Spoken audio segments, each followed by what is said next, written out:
Hello guys, and welcome back to my channel again. So in this video I will tell you that how you can change your name on the PayPal account. So this is the PayPal business account, but the process will be same for both business account and personal account.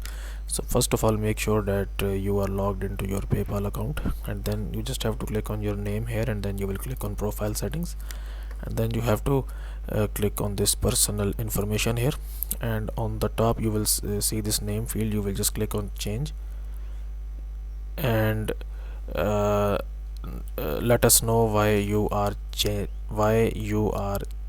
your name. You have to tell them that why you are changing your name. So you can select any uh, uh, right uh, reason from here, like your name is incorrect, your contact name has changed, or your business name has changed, and then you just have to click on continue, and then you should be able to change your name. So that's how you can change your name on the PayPal account. So guys, if you find this video useful, kindly like this video and subscribe to my channel, and I will see you in the next video.